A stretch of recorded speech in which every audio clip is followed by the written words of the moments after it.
Hello everyone. तो last video lecture में हमने बात की थी एक्स-टी ग्राफ की। आज हम बात करेंगे वी-टी ग्राफ एंड ए-टी ग्राफ की। क्लियर है भाई? तो आज हम जो बात करने वाले हैं वो वेलोसिटी टाइम ग्राफ और एक्सीलरेशन टाइम ग्राफ की बात करेंगे। लास्ट वीडियो लेक्चर में मैंने कुछ मैथमेटिकल फंक्शंस के ग्राफ और एक्स-टी ग्राफ के बारे में डिस्कशन किया था। तो आज हम जो कवर करने वाले हैं it is we-T graph, velocity time graph. तो वेलोसिटी टाइम ग्राफ में क्या होगा? सबसे पहला आएगा if body is at rest. अगर बॉडी रेस्ट में है तो वेलोसिटी क्या दिखानी पड़ेगी आपको?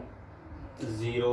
ज़ीरो कैसे दिखाओगे? आपकी जीरो वेलोसिटी यहीं पर आएगी और हमेशा जीरो रहेगी। तो ग्राफ कैसा मिलेगा? एक्स एक्सिस ही आपका ग्राफ होगा, ये ग्राफ हो जाएगा सीधे सीधे। ठीक है, इस तरह से ग्राफ आपको मिल जाएगा डायरेक्ट। इधर टी है, इधर वेलोसिटी है। तो बॉडी अगर रेस्ट में होती है तो graph will B time axis और एक्स एक्सिस। जिस एक्सिस पर आपने टाइम माना है वही आपका ग्राफ रिप्रेजेंट होगा। तो रेड लाइन से ये एक्स एक्सिस थी अपने पास और ये क्या थी अपने पास? वाई एक्सिस थी। तो वाई में वी हो गया और एक्स में क्या हो गया अपने पास? टाइम। तो पहला जो अगर बॉडी रेस्ट में तो हमेशा जीरो दिखाएगी वेलोसिटी। कितना भी टाइम आप इंक्रीज कर लो वेलोसिटी क्या होगी? जीरो ही रहेगी। पहला ग्राफ समझ में आ गया। अब बात कर लेते हैं दूसरे ग्राफ की। अब हम बात करेंगे नंबर बी,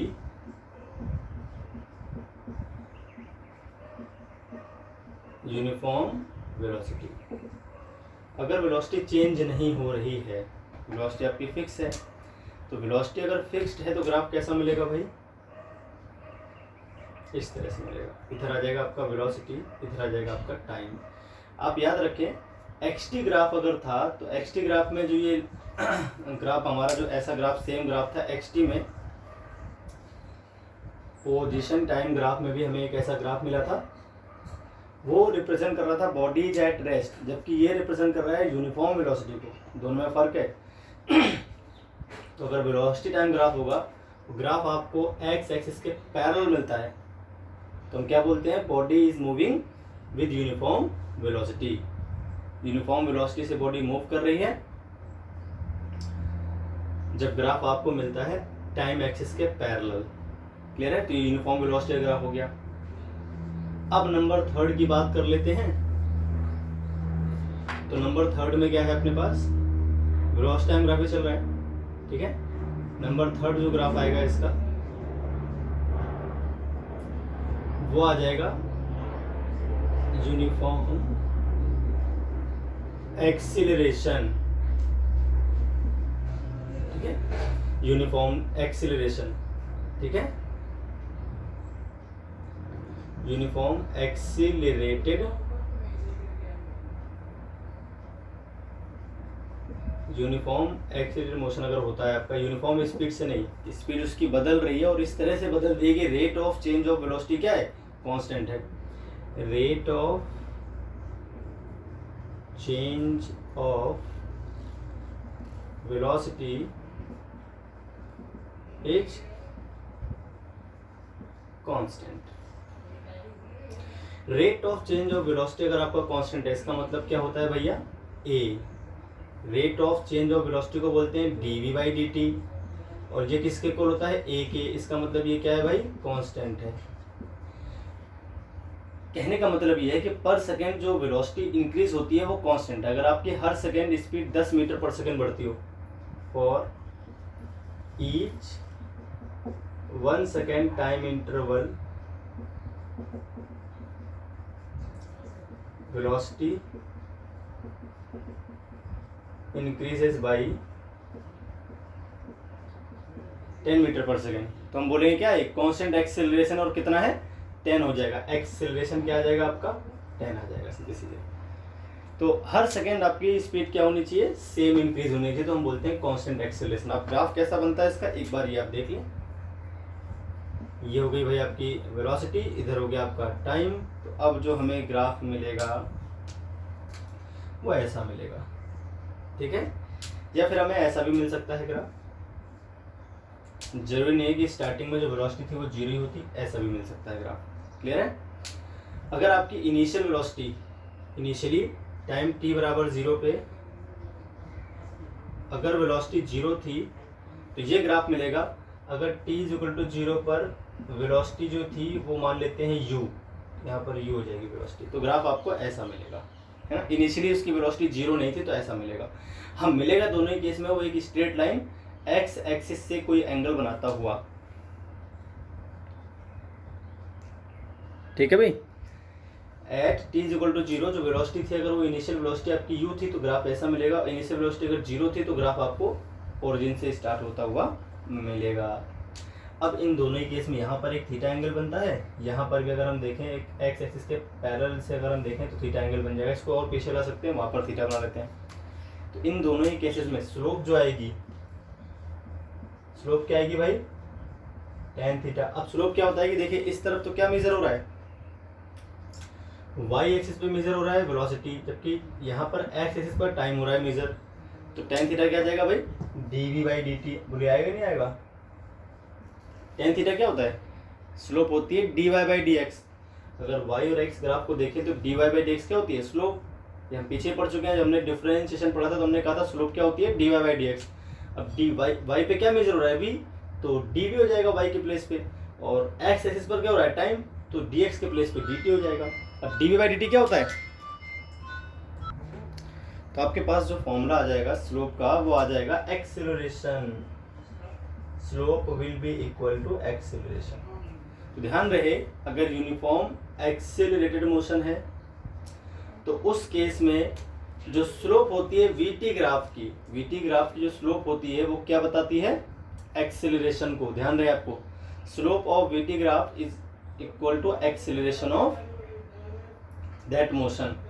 तो ये पॉइंट बहुत इंपॉर्टेंट, आपको ध्यान रखना ये पॉइंट, ठीक है भाई। डी/डी किसके इक्वल होता है, एक्सेलरेशन। ये क्या है, एक्सेलरेशन है, तो ये नोट कर लें आप। इसके बाद हम बात कर लेते हैं नॉन यूनिफॉर्म एक्सीलरेटेड मोशन की। चलिए फोर्थ वाले को देख लेते हैं, इसको इरेज कर देता हूं मैं।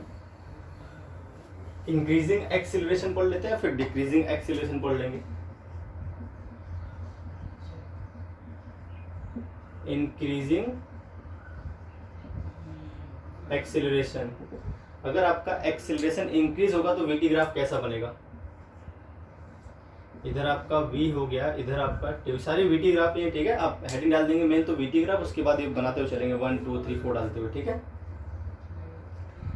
इंक्रीजिंग एक्सीलरेशन वाले केस में वीटी ग्राफ कैसा बनता है, वीटी ग्राफ बनता है आपका ऐसा, इस तरह से, लाइक दिस,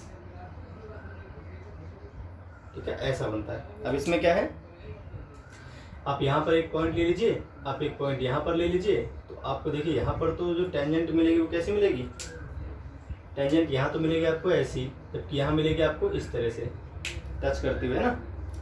देखिए एंगल कहाँ ज़्यादा है, अगर यहाँ देखें x के साथ एंगल यहाँ बन रहा है θ1, यहाँ देखें तो θ2 बन रहा है। अब साफ देखिए तो θ2 क्या है, इज ग्रेटर देन क्या है भाई, θ1। इसका मतलब क्या हो जाएगा, tan θ2 क्या हो जाएगा, tan θ1 से। इसका मतलब जो एक्सेलरेशन बाद का है वो क्या हो जाएगा, पहले वाले से ज़्यादा।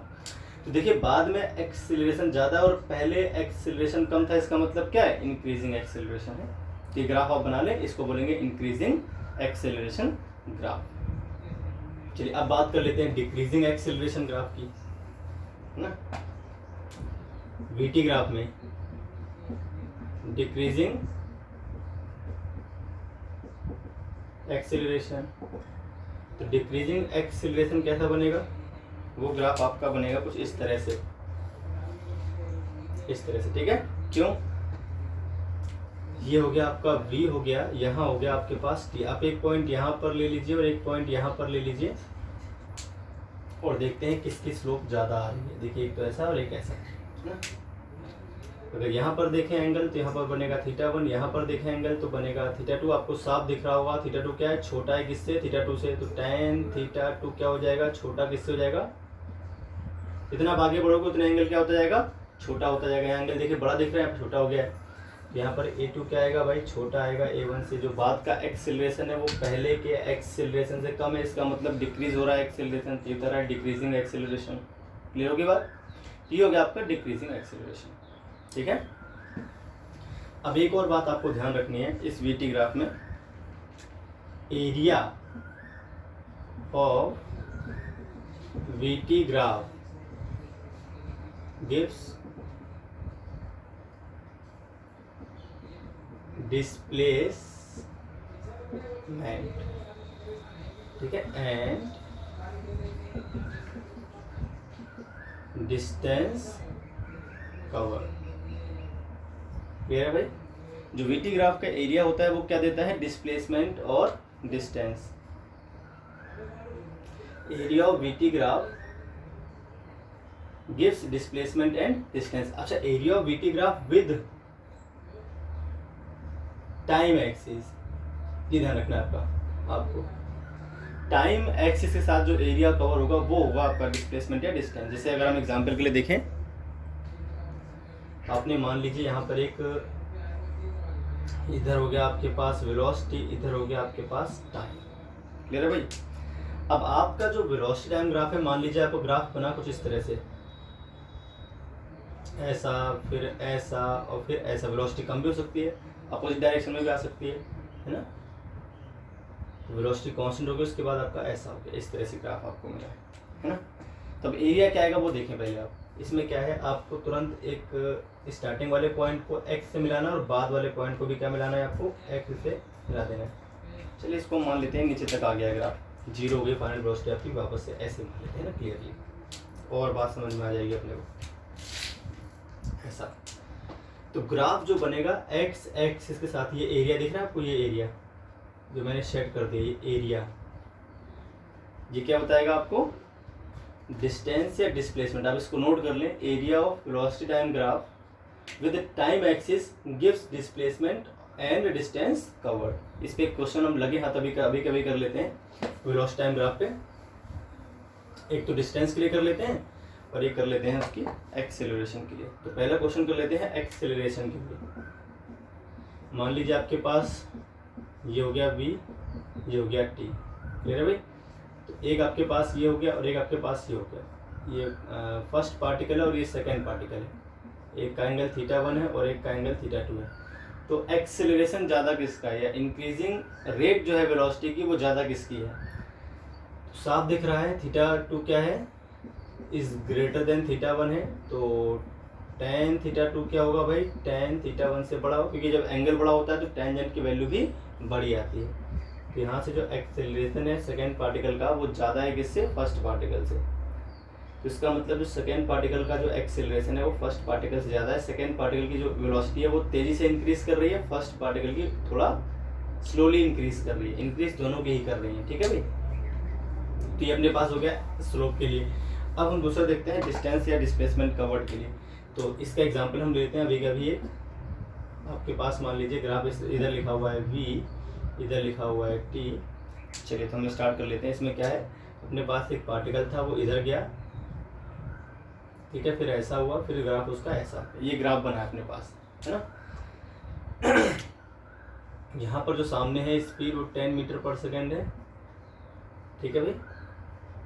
यहाँ पर सामने जो स्पीड आ रही है बिल्कुल सामने वो आ रही है मान लीजिए 5 मीटर पर सेकेंड, ठीक है। टाइम यहाँ पर दे रखा है t इज इक्वल टू 10, यहाँ पर दे रखा है t इज इक्वल टू 20। अब आपको निकालना है डिस्प्लेसमेंट या डिस्टेंस कवर। तो आप क्या करोगे, सबसे पहले एरिया निकालें। अब एरिया कैसे निकलेगा वो देखना है आपको ध्यान से ना। तो यहाँ से हम इसको ऐसे मिला लेते हैं पहले, इस तरह से, इस तरह से, ठीक है। अब देखिए इसमें क्या क्या है। एक तो ये एरिया आ जाएगा, इसको मान लीजिए A1, इस एरिया को मान लीजिए A2, इस एरिया को मान लीजिए A3। तीन एरिया दिख रहे हैं आपको, A1, A2 और A3। तो ये जो पूरा एरिया आएगा इसी को हम बोलेंगे डिस्प्लेसमेंट। क्या बोलेंगे भाई,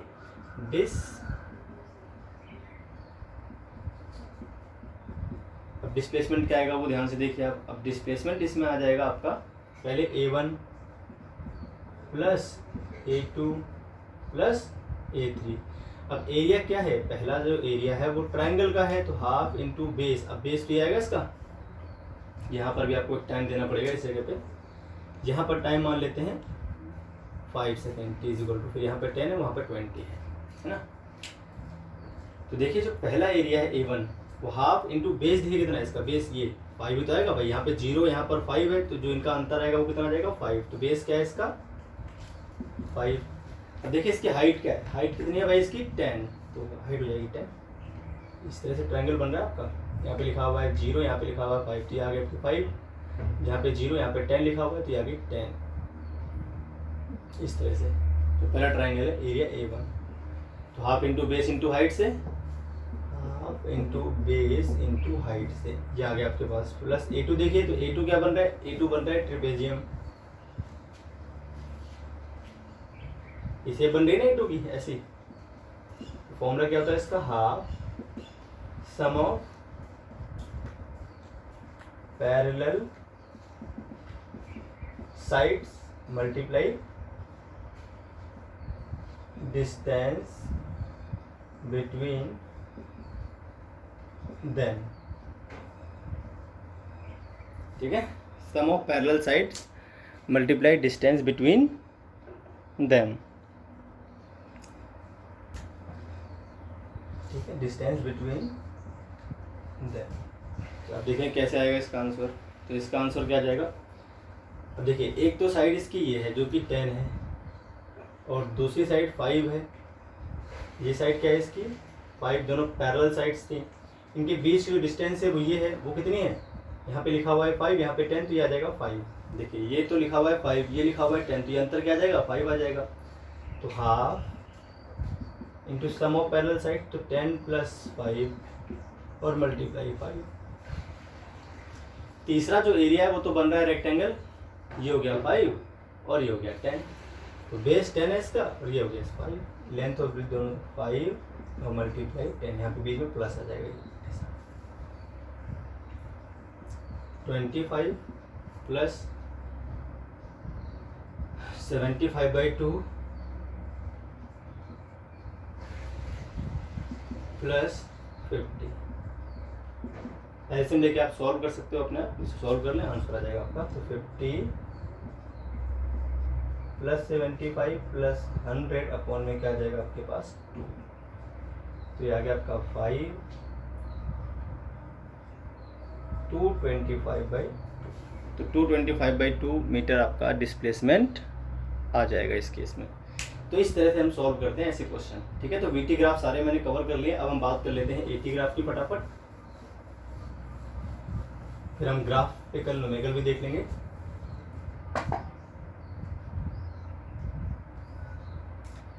चलिए तो देखते हैं अब इसमें। अब जो हम बात करने वाले हैं वो है एटी ग्राफ। कौन सा ग्राफ, एक्सेलरेशन टाइम ग्राफ। तो एक्सेलरेशन टाइम ग्राफ में क्या है, पहला जो आएगा फर्स्ट ग्राफ जो आएगा वो आ जाएगा यूनिफॉर्म मोशन। यूनिफॉर्म मोशन का मतलब है eighty graph. Eighty graph uniform motion का मतलब हो गया आपकी जो वेलोसिटी है वो कांस्टेंट है, मतलब एक्सेलरेशन क्या है भाई 0। तो अगर आपका एक्सेलरेशन 0 है तो ग्राफ ऐसा बन जाएगा सीधे। ठीक है, it will be parallel to time axis. Graph will be parallel to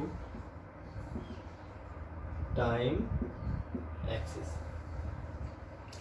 uniform motion के लिए पहला ग्राफ आ जाएगा आपके पास। ठीक है, तो ये ग्राफ हो गया, जो रेड बना रखा है ये ग्राफ आ गया। अब जो सेकेंड ग्राफ हम पढ़ेंगे एटी ग्राफ में वो हो जाएगा कांस्टेंट एक्सेलरेशन के लिए। भाई किसके लिए आ जाएगा, नंबर सेकेंड आ जाएगा कांस्टेंट एक्सेलरेशन अगर हम देखें कांस्टेंट एक्सेलरेशन, तो कांस्टेंट एक्सेलरेशन का जो ग्राफ बनेगा ए फिक्स्ड है, तो ये आ जाएगा आपका टाइम एक्सिस के पैरेलल। ऐसा कुछ मान लीजिए ए की वैल्यू 10 है तो यहाँ पर 10 लिख जाएगा, जो भी वैल्यू होगी ए की उसी वैल्यू को फॉलो करता रहेगा वो। तो ये आ जाएगा टाइम एक्सिस के पैरेलल। ये क्या दिखा रहा है? कांस्टेंट एक्सेलरेशन को। तो मतलब एक्सेस हमारा फिक्स्ड है, वो घट बढ़ नहीं रहा है, एक स्ट्रेट लाइन मिल रही है, तो एक्सेलेरेशन की वैल्यू टाइम के साथ बदल नहीं रही है, इसको बोलेंगे कांस्टेंट एक्सेलरेशन। अब तीसरा जो आएगा वो आ जाएगा, थर्ड जो आ जाएगा कांस्टेंट रेट ऑफ, इसको लिखिए आप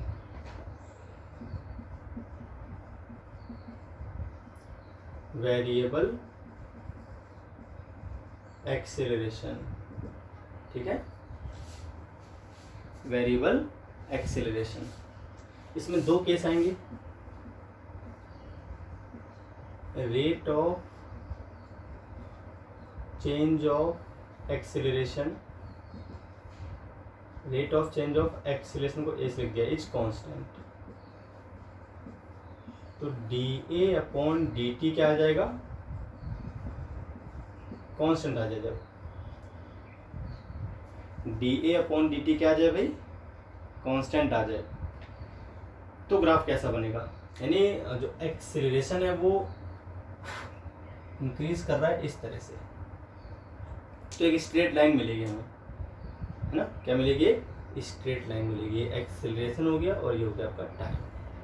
तो एक स्ट्रेट लाइन मिलेगी जो एक्स एक्सिस से एंगल बनाती होगी। तो यहाँ पर जो स्लोप आएगी tan थीटा को हम बोलते हैं स्लोप, वो किसके बराबर होगी? D A upon D T के। D A upon D T कोई क्वांटिटी नहीं होती, तो अभी कभी पूछेगा एक्सेलरेशन टाइम ग्राफ में जो स्लोप बताएगी, तो वो किसको बताएगी? Rate of change of acceleration को बताएगी। Rate of change of acceleration को बताती है, इसको बोलते हैं rate of change of acceleration. तो यहाँ पर जो स्लोप होगी वो rate of change of acceleration को बताएगी। क्लियर है भाई? ये आ गया आपके पास एक्सेलरेशन का। अब अगर रेट ऑफ चेंज ऑफ ए जो है वो वेरिएबल है, ये फर्स्ट ग्राफ हो गया। अब इसी में नंबर बी केस ले लेते हैं। तो नंबर बी केस आएगा वो क्या आ जाएगा? नंबर बी केस में रेट ऑफ चेंज ऑफ जो ए है वो आपका है वेरिएबल। वो क्या है भाई? वेरिएबल। तो यहाँ पर आ जाएगा आपके पास वेरिएबल। ठीक है, तो यहाँ पर स्लोप नहीं मिलेगी अब हमें। तो आपका यहाँ पर कर्व मिलेगा, कैसा भी कर्व मिलेगा, स्ट्रेट लाइन नहीं मिलेगी। ठीक है, इस तरह कोई कर्व घटती बढ़ रही, मतलब घटती भी है, कभी घट रही है। एक्सेलरेशन की बढ़ने की रेट कभी घटती है और कभी बढ़ती है, तो आपको ऐसे लिखना है। ठीक है भाई? तो ये आ गया आपके पास सारे एटी ग्राफ और वीटी ग्राफ हो गए। अब कुछ इंपॉर्टेंट फैक्ट्स हैं जो वापस मैं लिख देता हूँ, आपको ध्यान रखने हैं, ये सारे के सारे नोट कर लें आप इनको। ठीक है, note number first, slope of XT graph, ठीक है, गिव्स वेलोसिटी tan थीटा होता है dx अपॉन dt, ये बराबर होता है वेलोसिटी के। कौन से ग्राफ में? एक्सटी ग्राफ में, इस तरह से। ठीक है, एक्सटी ग्राफ में जो स्लोप होती है वो क्या देती है? वेलोसिटी। नंबर सेकेंड पॉइंट क्या है भाई? इंपॉर्टेंट पॉइंट जो है, slope of VT graph gives acceleration. तो यहाँ पर जो tan थीटा आता है वो किसके बराबर आता है? dv बाई dt के जो बराबर होता है एक्सेलरेशन के। यहाँ पर आप v मेजर कर रहे हो, यहाँ पर आप t मेजर कर रहे हो। यहाँ पर जो हमें स्लोप मिलेगी ग्राफ की वो आ जाएगी एक्सेलरेशन। ठीक है भाई? नंबर थर्ड जो पॉइंट है,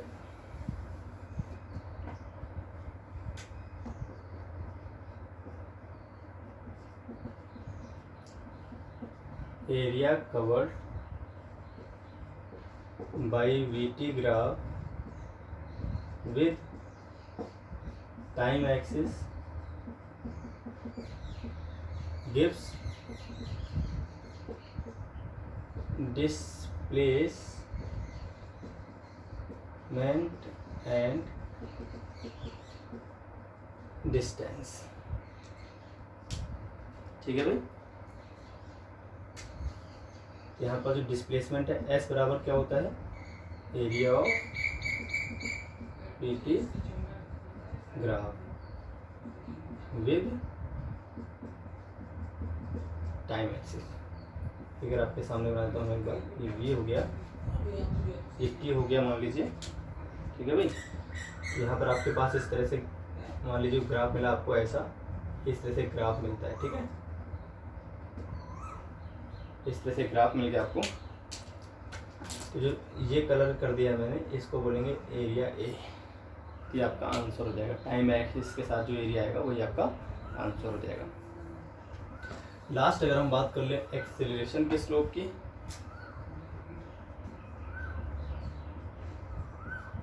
slope of AT graph gives the rate of change of acceleration with time। Clear है भाई? तो यहाँ पर जो tan थीटा आएगा, जो स्लोप आएगी वो क्या हो जाएगी, DA/dt। ये कोई क्वांटिटी नहीं होती, इसका कोई नाम नहीं है, बस आपको बोलेंगे rate of change of acceleration. ये आ जाएगा ए, ये आ जाएगा आपके पास, ठीक है, थीटा एंगल बन रहा है यहाँ पे। तो इस तरह से आपके सारे इंपॉर्टेंट पॉइंट्स भी मैंने कवर कर दिए। क्लियर है भाई? तो ये सारे एरिया थे, आपको ये पहचानने हैं। इनके अलावा कुछ ग्राफ हैं जो पॉसिबल नहीं होते हैं, उनको आप देख लीजिए ध्यान से, नॉट पॉसिबल कौन से हैं।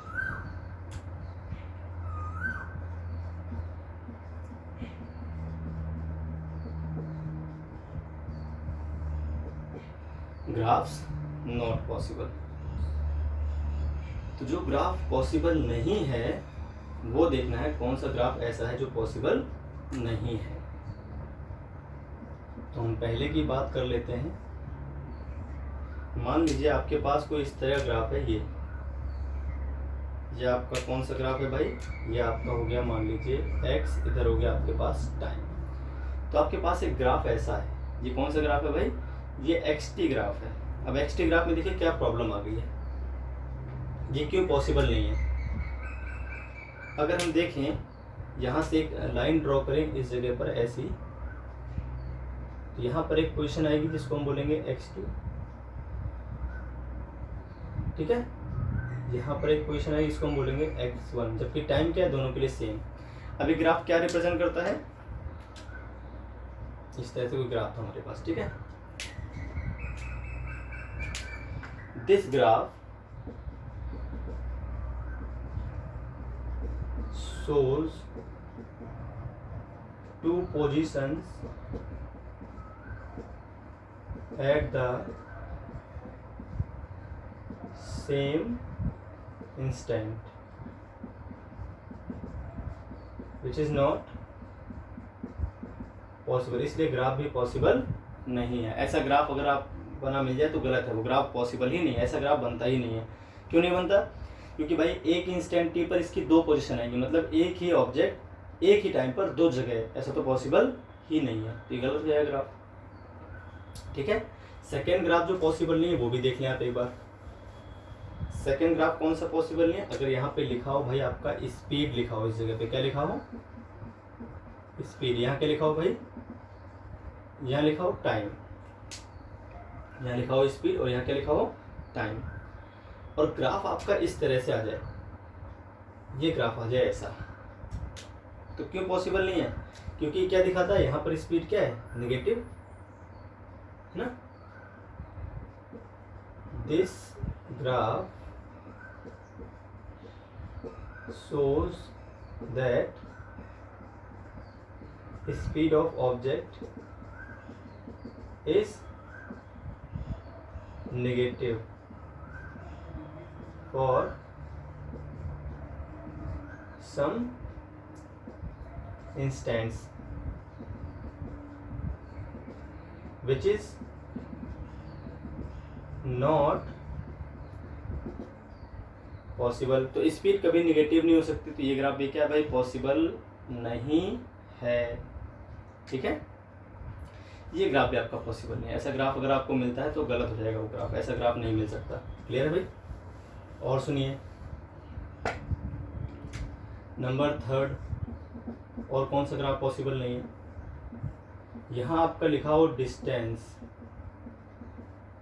यहाँ लिखा हुआ आपका टाइम, है ना, डिस्टेंस हो गया और ये टाइम हो गया, तो ग्राफ आपका ऐसा नहीं पॉसिबल है ना, ये ग्राफ ऐसा पॉसिबल नॉट पॉसिबल।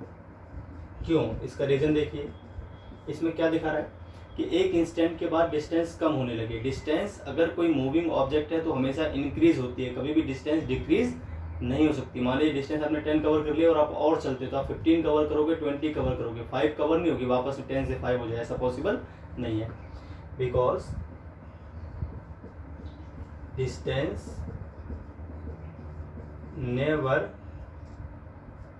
डिक्रीजेज